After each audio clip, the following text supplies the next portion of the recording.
जय हिंद फ्रेंड्स। बात करेंगे आज हम साइकोलॉजी की यूनिट 4.4 और 5 की, जिसमें हम बात करेंगे समस्या व्यवहार का प्रबंधन। यानी कि जो हेडिंग है वो यही है, समस्या व्यवहार का प्रबंधन। और जो मैंने फर्स्ट टाइम बताया था आपको यूनिट फर्स्ट, वो जो उसमें लिख रखा था समस्या व्यवहार का प्रबंधन, आप उसको हेडिंग मत समझना। वो पूरी पूरी की जो यूनिट है ना, वो पूरी पूरी 5 यूनिटों के नाम है उसमें, समस्या व्यवहार एवं प्रबंधन। तो इस यूनिट में हम बात करेंगे 5.4 समस्या व्यवहार का प्रबंध। चलते हैं। यह बच्चों में विशिष्ट समस्या व्यवहार को नियंत्रित करने के उद्देश्य से पूर्ववर्ती कारकों तथा परिणामों के भली भांति किए गए विश्लेषण पर आधारित होता है। शिक्षकों को आवश्यकता अनुसार समस्यात्मक व्यवहार का प्रबंधन करने के लिए प्रयोग की जाने वाली प्रविधियों से बने पैकेज कार्यक्रम के बारे में निश्चित करना चाहिए। फर्स्ट है प्रत्यक्ष दंड विधि और सेकंड है दंड विहीन विधियां। तो प्रत्यक्ष दंड विधियां, यह विधि अवांछनीय व्यवहार की घटना को कम करने वाली विधियों को समाहित करती है, जो निम्नलिखित होती है। फर्स्ट है टाइम आउट, कि अवांछनीय व्यवहार को दूर करने का एक प्रमुख तरीका है। इस प्रवृत्ति में अवांछनीय व्यवहार के होने के बाद एक निश्चित समय के लिए व्यक्ति को मिलने वाले सारे पुनर्वलन को रोक लिया जाता है। बच्चों को पुनर्वलन मिलने वाले क्षेत्र से हटा लेने से अवांछनीय व्यवहार को निर्बल करने की प्रक्रिया है। यह पता करना आवश्यक है कि बच्चों को पुनर्वलन कहाँ से मिल रहा है।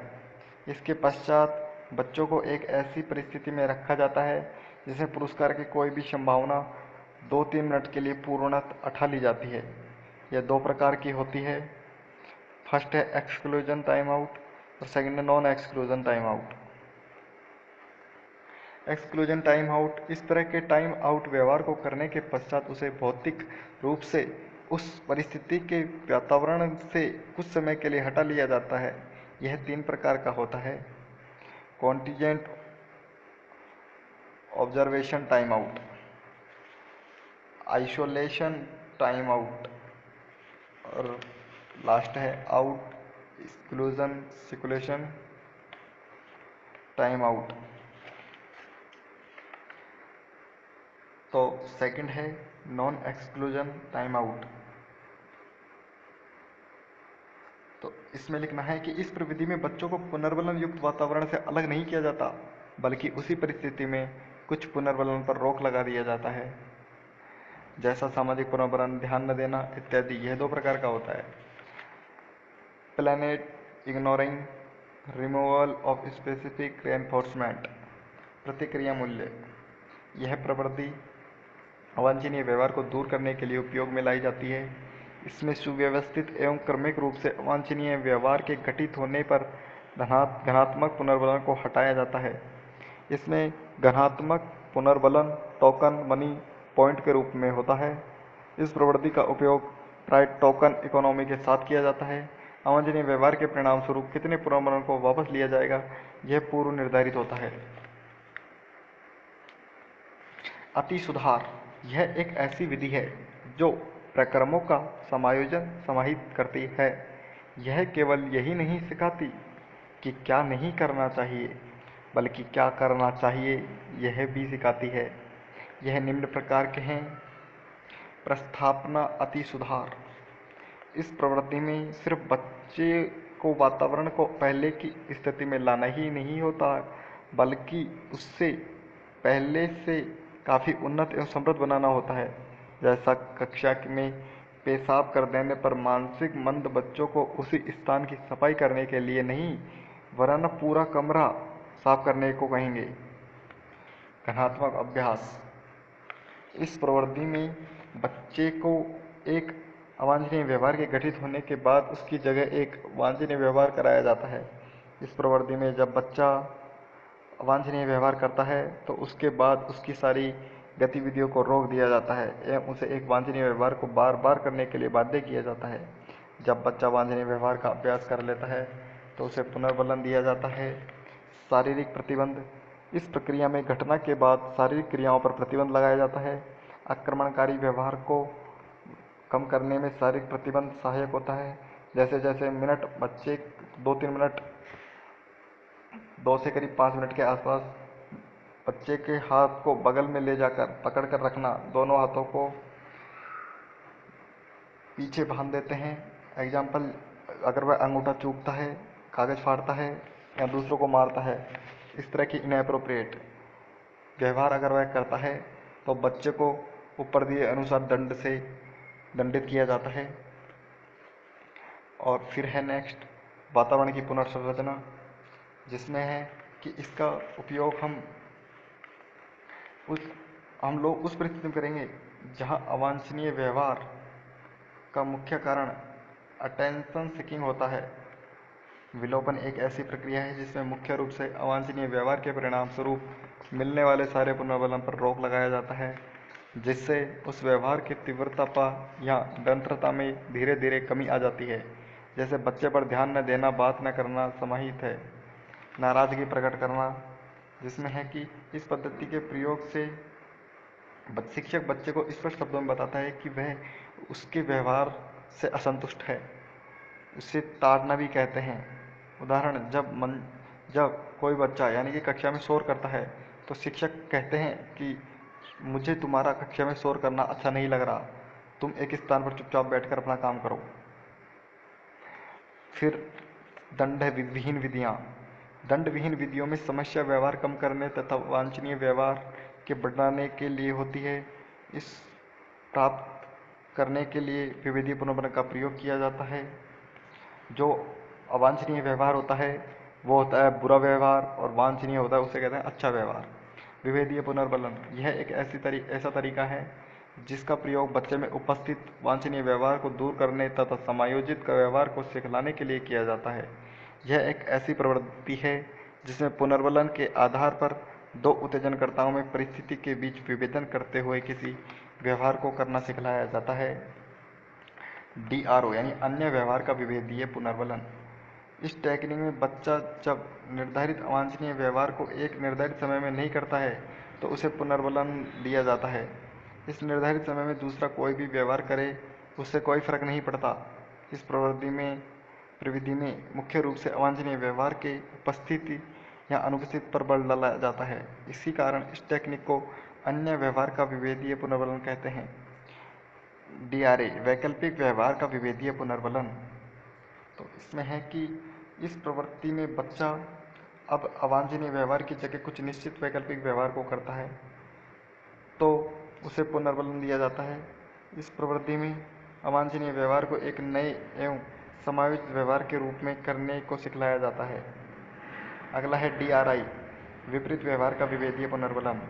इस विधि में अवांछनीय व्यवहार के लिए ठीक विरोधी व्यवहार का पुनर्बलन समाहित होता है। इसमें बच्चों के वांछनीय व्यवहार को पुरस्कृत करेंगे और इसके बाद उसकी मनपसंद सामग्री दिया जाएगा। इस बात से तात्पर्य यह है कि वह व्यवहार एक ही समय अवांछनीय व्यवहार के साथ घटित नहीं हो सकता। अगला है TRL प्रतिक्रिया निम्न का विभेदीय पुनर्बलन। इस अवधि में वांछनीय व्यवहार की बारंबारता में कमी लाने पर बल डाला जाता है। बेस लाइन रिकॉर्डिंग की तुलना में जब बच्चा इस व्यवहार को कम मात्रा में करता है तो उसे पुनर्बलन दिया जाता है। जैसे कोई बच्चा कक्षा में शिक्षक को 10 बार नमस्ते करता है, अगर 5 बार नमस्ते करेगा तो उसे पुनर्बलन दिया जाएगा। अगला है DRH प्रतिक्रिया उच्च दर का विभेदीय पुनर्बलन। इस प्रवृत्ति में वांछनीय व्यवहार को बारंबारता वृद्धि लाने पर बल डाला जाता है। जब बच्चा बेस लाइन रिकॉर्डिंग की अपेक्षा में अधिक मात्रा में व्यवहार करता है तो उसे पुनर्बलन दिया जाता है। व्यवहार परिमार्जन का चरण। प्रश्न है समस्या व्यवहार की पहचान। समस्या व्यवहार के प्रबंधन का सबसे पहला चरण समस्या मूलक व्यवहार की पहचान करना होता है। इस उद्देश्य की पूर्ति हेतु विभिन्न विधियों का प्रयोग किया जाता है, जैसे साक्षात्कार, व्यवहार, रेटिंग स्केल और चेकलिस्ट आदि। सेकंड है समस्या व्यवहार का व्यवहार परक वर्णन। व्यवहार संशोधन में व्यवहार के प्रतिमान पदों का कोई मूल्य नहीं होता। किसी व्यवहार का वर्णन करने के लिए केवल व्यवहारिक पदों का वर्णन किया जाता है। व्यवहार का वस्तुनिष्ठ ढंग से वर्णन किया जाता है। व्यवहार का वस्तुनिष्ठ ढंग जिसका निरीक्षण एवं मापन किया जा सकता है, जैसे बच्चा नटखट है, यह उचित या व्यवस्थित नहीं है, इसका अर्थ अलग अलग हो सकता है। एग्जाम्पल, बच्चा एक स्थान पर 15 सेकंड तक रुकता नहीं है, यह एक ही बच्चे का बाल खींचता है, इत्यादि। यदि शिक्षक बेसिक एमआर भाग ब का प्रयोग करे तो उसमें व्यवहारों का निरीक्षण योग्य और मापन योग्य भाषा में लिखा गया है, जैसे सचिन स्थिर नहीं रहता है। थर्ड है समस्या व्यवहार का चयन। समस्या व्यवहार की पहचान और फिर से उससे व्यवहारिक शब्दों में व्यक्त करने के पश्चात जिस विशेष समस्या व्यवहार को बदलना चाह रहे हैं, ठीक उसका चयन करें। इस चरण को विशेष समस्या व्यवहार की प्राथमिकता क्रम में रखने को कहते हैं। इस संबंध में यह उचित है कि एक बार के लिए एक या दो समस्या व्यवहार का चयन करके प्राथमिकता के आधार पर रखना चाहिए। व्यवहार के लिए केवल एक या दो व्यवहारों का चयन करें जो बच्चे के लिए या तो उसके परिवेश के अन्य लोगों के लिए घातक हो। ऐसा समस्या व्यवहार का चयन करें जो कक्षा में उनके या अन्य बच्चों के शिक्षण और प्रशिक्षण में बाधक है। विशेष समस्या व्यवहार का चयन करते समय बारंबारता अवधि पर विशेष ध्यान देना चाहिए। व्यवस्था के लिए ऐसे समस्या व्यवहार का चयन करें जिसमें कम हो जाने पर बच्चा कक्षा में और अधिक लगन से सीख सके। समस्या व्यवहार का चयन अभिभावक से पूछकर करना चाहिए। समस्या व्यवहार का चयन करते समय निम्न बातों का ध्यान रखना चाहिए। फर्स्ट है, एक समय में एक या दो से अधिक समस्या व्यवहार का चयन व्यवहार परिवर्तन के लिए नहीं करना चाहिए।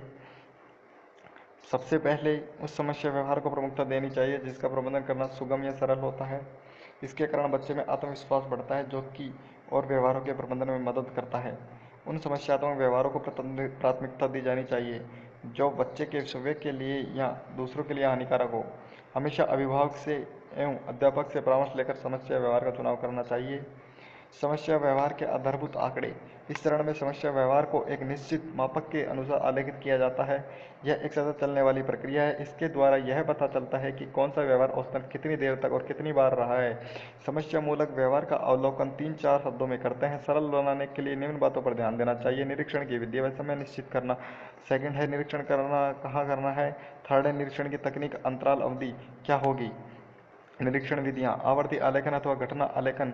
घटना या आवर्ती आलेखन निरीक्षण विधि में व्यवहार की संख्या को आलेखित करती है कि बच्चा एक समय में कितनी समस्या व्यवहार उत्पन्न करता है, जिसका निरीक्षण कम से कम 3 दिनों तक करना चाहिए।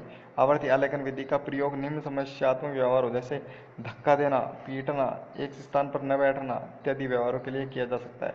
सेकंड है अवधि आलेखन। अवधि आलेखन उन व्यवहारों जो घटनाओं की लंबाई में भिन्न है, आलेखित करने के लिए इसका प्रयोग किया जाता है। फॉर एग्जाम्पल, कक्षा में ध्यान न देना या बाहर के कार्यों में ध्यान रखना आदि। तो यह थी आज की हमारी वीडियो और हमारी सारी यूनिटें लगभग कंप्लीट हो चुकी हैं। 1.1 और 1.2 रह रही हैं और जो यूनिट हमने छोड़ी हैं वो जो एग्जाम में क्वेश्चन आएंगे वो अथवा में आ जाएंगे और जो भी क्वेश्चन आएंगे सारे इन्हीं में से आएंगे और आपको 1.1 और 1.2 अपलोड कर दी जाएगी, जिससे मैं आपको पूरी लिस्ट दोबारा सेंड कर दूंगा जिसमें आपको क्रम वाइज सारे यूनिटें मिल जाएंगी। Thank you, all the best.